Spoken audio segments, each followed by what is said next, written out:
Hello everyone, I hope everybody's having a Merry Christmas, and today I have got a bit of a serious topic I want to talk about, even in the midst of us opening presents and Yuletide caroling and all that other good stuff. That's right, your emperor does not take a holiday. Except for the times when I'm not on here for weeks and you guys are like, where the fuck is my video? Well, I've got good news for you, you're getting one today. So, a while ago, I put up a post on YouTube asking you guys what your favorite Christmas movies were, and some people like the traditional holiday classics like the original Home Alone films, A Christmas Carol, The Grinch, Elf, I love Elf. I saw somebody put that Klaus was their favorite movie, which I don't blame them, that's a really good movie. That's probably my second favorite Christmas movie of all time. But my all-time favorite Christmas movie has gotta be Miracle on 34th Street. And I'm talking about the 1947 version of the movie, not the one with Matilda. I don't really care for that one that much. Like, the film feels so real yet whimsical at the same time. So for those of you that don't know what Miracle on 34th Street is, it's about this old man who has a delusion and believes himself to be Santa Claus, even though there's plenty of evidence to the contrary that says that this is just an old man with a delusion. And I'll come back to that momentarily, because the meat and potatoes of this video isn't me gushing about the movie itself, but rather me taking the delusion that Kris Kringle has in the film and using it as a talking point for another delusion that is spreading around our society like wildfire, and in some cases is even being forced upon children, that being gender dysphoria and transgenderism. Now, it's not my intention to piss people off, primarily on Christmas, so if anything that I say in this video offends you, let me just say that I do not give a fuck. Pick a corner, cry in it. I'm gonna say some things that not everybody is going to like or agree with. I mean, the truth hurts, but it's not gonna leave for the sake of sparing your feelings. That being said, if you are a transgender person or somebody that identifies as non-binary, you are somebody with a delusion. No two ways about it. Now, in the film, Kris Kringle also has a delusion, but here's the difference. Kris is a man who has a delusion due to his old age, and it's even kind of confirmed to us when the doctor that takes care of him in his nursing home comes in early on in the film and says, yes, Kris is a guy with a delusion, but it's not a harmful delusion. It's not one where Kris has to be watched 24/7. His fallacy is merely centered around the fact that he believes himself to be Santa Claus and wants to bring Christmas cheer to everyone he can. Now, you can go back and forth with him on the fact that he is not Santa Claus, but at the most he may just argue with you, but he's not going to get violent or unhinged. He's just a nice old guy whose mind is waning on him due to his old age. Now, someone with gender dysphoria, especially if you have gender dysphoria so extreme that you go on and get a sex change, the majority of these people cannot function well in society. And by majority, I'm talking about the people that make it everybody's business that you are in fact a trans person, meaning that you are a biological male or female, and you just have a belief that you're the opposite. Now, if you're somebody who simply has gender dysphoria and you went ahead and got transgendered, and you're somebody who's just kind of living your life in the background and aren't looking for clout, then maybe you are just living your best life, I don't know. But for the ones that are loud and proud, for the ones that wear their transgenderism on their sleeve, this is not the case. For starters, this whole transgender ideology in which they claim that men can be women and women can be men is a load of bullshit, and anybody in their right mind knows it. Like, you'll tell me that a transgender man is a legitimate man, and vice versa for women, yet you still need to hold on to the trans title when talking about yourself. Like, you want people to know that you are a transgender woman or a transgender man. Like, they'll put it all over social media, they will tell it to mass media outlets. They want anybody and everybody to know that they are a trans individual. And the reason why they will do this and yet still cling on to the lie that they are a legitimate man or woman is because they love the attention that they get from the transgender community. Like, look at it this way. These people were losers before they got the sex change, but now that they're trans, they're being championed and praised and being put on a pedestal. They get called stunning and brave for going out of their way to cut their own balls off. However, if they were to concede that they were once a man and now they're simply a woman, or they were a woman and now they are simply a man, meaning that they aren't going out of their way to let everybody know that they are a trans individual, and they are simply living life as the opposite sex the best they can, well, then you're just a loser as the opposite sex. And so they basically want to tell you that being a trans person, they are both the lie and the truth at the same time. And when you try to inquire what they mean by that, they simply do what they can to change the goalpost as to what a man or a woman is, which they still can't properly define, by the way. Like, I knew the difference between a boy and a girl in primary school, and you are a grown-ass man or woman who is confused as fuck. And in order for these type of people to fit into society, society has bent to their will as a means to reaffirm this falsehood that they made for themselves. So nowadays you have transgender women competing with actual women, and let me be clear, those are actually men competing with women and crushing them 99.9% of the time. There are transgender men who are actually women that compete in sports and stuff as well, but it's kind of like the opposite spectrum there. Now it's like, instead of them winning 99.9% of the time, it's they might win maybe possibly 0.01% of the time. Because at the end of the day, that's a biological woman competing with men who have every single biological advantage in the book. So it's kind of like they set themselves up for failure there. But going back to the transgender women competing with women, meaning that men are competing with women, it's the most unfair shit ever. Like, we've heard of instances like the transgender MMA fighter, and more recently the transgender swimmer at the University of Pennsylvania. Both of these two, again, biological men, but they're allowed to compete with women because they feel like women. Like, imagine how disheartening that is for women that work their whole lives to get to a certain point in sports, only to be outdone by a man with gender dysphoria. That's just a massive middle finger, no lie. You know, the other day I was watching the Incredibles film, and I was at the part where Bob and Helen were arguing about Dash, their little son, competing in sports. And Helen actually has a good point for why Dash cannot compete in sports with the other kids. Because Dash is a super quick kid. That's his power, super speed. And so it would be massively unfair, like he's practically the whole team himself. But at the end of the film,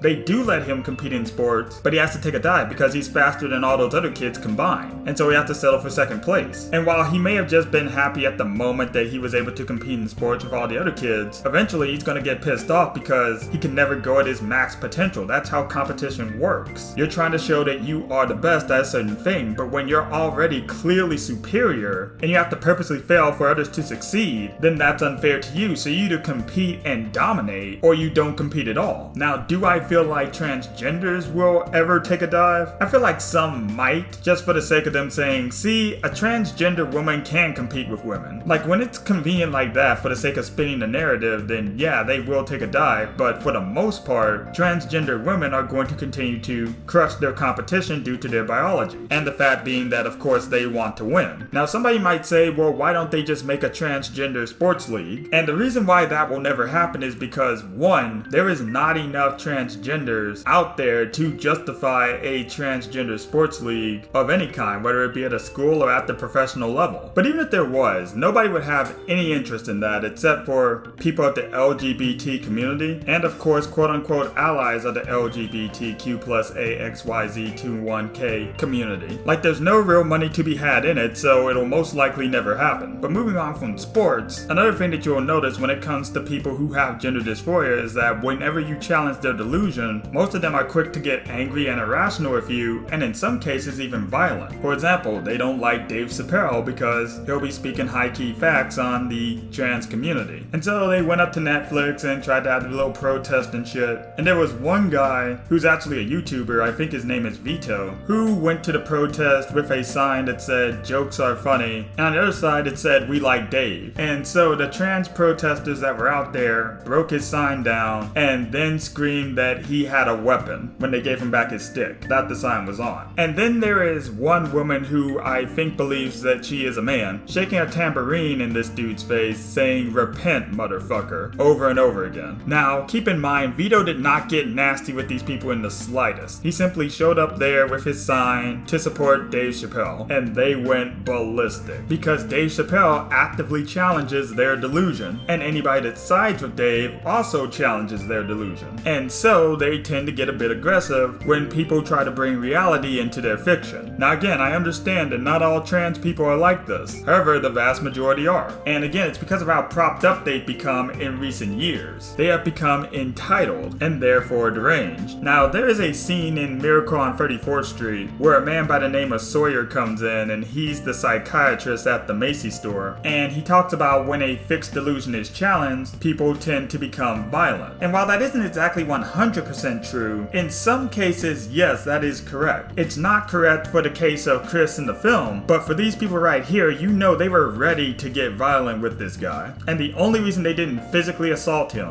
was because cameras and cops were there. But you can tell they were looking for any reason to get violent with this guy. Like, there's this one dude that's all up in this guy's face, and you can tell he's just looking for a reason to assault Vito. Now, thankfully, nothing ended in a physical altercation, but that just shows you where the mindset of these people are at. And again, not all of them are like this, but the vast vast majority that have been emboldened by the media and the government most certainly are. Now going back to Miracle on 34th Street, everybody in this film, aside from kids, know that this guy right here is not Santa Claus, that there is no such thing as Santa Claus. But they humor this guy on 2 counts. The first one being that he's a nice old guy who isn't hurting anybody, but the second reason comes primarily towards the final act of the film, where Chris is put on trial, and quite a few people in the film had a lot to profit from saying that yes, this guy is the one true Santa Claus. For example, with Mr. Macy, when he was taking the stand and was asked if that guy was Santa Claus, and he answered, yes, I do believe that that is Santa Claus. Let's be honest here, and I mean truly, brutally fucking honest. He did not do that because he genuinely believes that Kris Kringle right here is Santa Claus. He did it because Chris is a guy who brings in customers. So like early on in the film, when Chris gets the job to be the Macy's Santa Claus, he is told that if the store does not have what the child wants, then suggest another toy that the store has so they can sell some surplus. But instead of doing that, whenever they come to Chris saying that they do not have the certain toy that they want, Chris will recommend another store for them to go to get the toy. This actually turns out to be a very profitable idea, one that brings in a whole wave of customers to the Macy's store. However, if this had went the other way and this had actually cost Mr. Macy money as opposed to bringing in more, then there is no way in hell he would have said that yes, that is in fact Santa Claus. He would have told them to lock him up and throw away the key. But he did profit from Chris's idea, and so he gives his answer. Other people that profited from saying that Chris was the one true Santa Claus were the people at the post office that have to deal with all the dead letter mail. Basically the people that deal with all that mail that goes absolutely nowhere, like a letter for Santa, for example, because we all know that Santa Claus doesn't exist. They're like, hey, Santa Claus is on trial, why don't we just send it to Santa? And therefore they don't have to deal with it. Also, the judge that's there while Santa Claus is on trial, he's coming up for re-election, and so in order to assure that, is looking for any reason to rule that this man is Santa Claus, no cap. So when the letters come in addressed to Santa, it's the perfect opportunity for him to be like, okay, yes, this guy is Santa Claus. Like, let's be real here. Fred Gailey, the guy who was Chris's defense attorney in the film, lucked out super hard. Like, the stars aligned some type of way in order for him to win this impossible case. But again, because some people were able to profit off of it in some type of way, Kris Kringle is deemed as Santa Claus and is relieved of all charges. And the main reason why I'm bringing up this part in particular is because the only reason why the powers that be, i.e. the government and the mass media, put up with things like men saying that they can be women and women saying that they can be men, despite the fact that even they understand that that is some bullshit, is because much like Kringle in the last act of that film, there is more to be gained from entertaining your delusion over speaking the facts. Carter, you've discovered the holy grail of modern medicine. Why the hell would you keep it buried like this? I'll tell you why.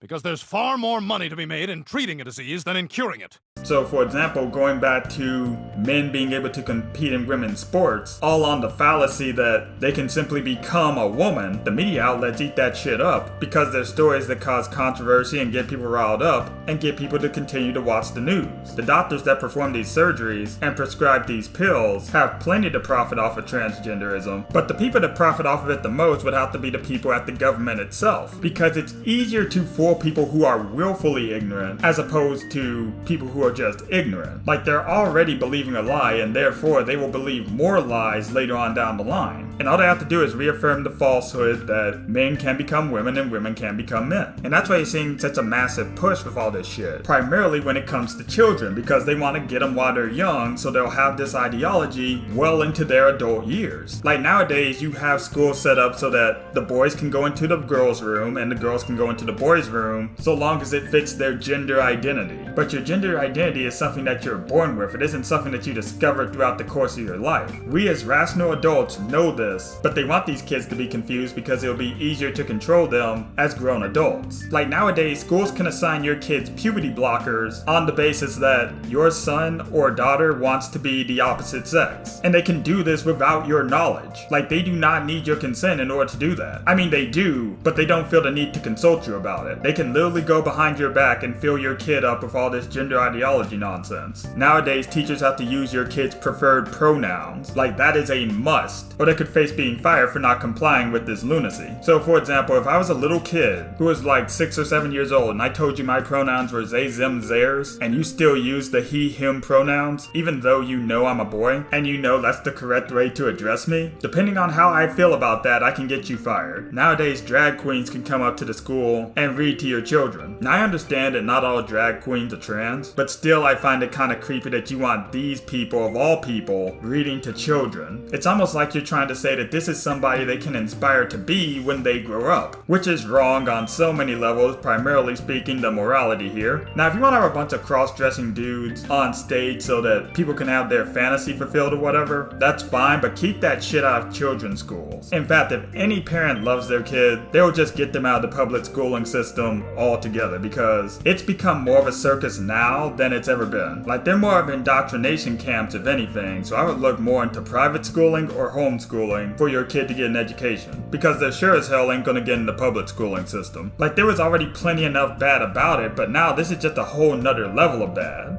In fact, I go so far as to say that this is child abuse, because you are literally feeding kids lies and changing them up without their parents' consent for the sake of entertaining this delusion that in the long run does more harm than good. Because even though it is more socially acceptable to be transgender now than it would have been like 10 years from now, the suicide rate is still up and is going up. So if the answer to gender dysphoria was to just blindly accept it, then the suicide rate should be going down. At least a little bit, at least a smidge. But it hasn't, it's risen in recent years. And the reason for that, and let's just be frank here, is because instead of giving people with gender dysphoria the help that they actually need, instead we're just patting them on the back and saying that it's okay that you, a man, want to be a woman based off of your own personal feelings with no facts to support this ridiculous claim. So go on and get plastic surgery to look more like a woman, yet feel even less happy than how you were before. Now this isn't me telling everybody who sees a transgender person out there walking on the sidewalk or just eating a sandwich or whatever to go up in their face and preach the gospel or some shit. What I am saying is that we need to do better when it comes to dealing with this type of delusion instead of just blindly accepting people with it. And if you hurt somebody's feelings in the process, then good. Sometimes people need to get their feelings hurt in order for them to progress as a person. Like, the more you pamper somebody, the more complacent they get and the more their growth is stunted. But if you have to move past the roadblocks in their life, then they'll actually get somewhere in life. Then they'll actually be more than just a pronoun. And I know somebody's gonna say, well, if it ain't hurting nobody, what does it matter? It may not hurt somebody physically, but what about psychologically? A lot of times people overlook the mental health because the physical health is just fine. But trust me, living a lie is always going to take its toll on people. It may be some years down the line, but still,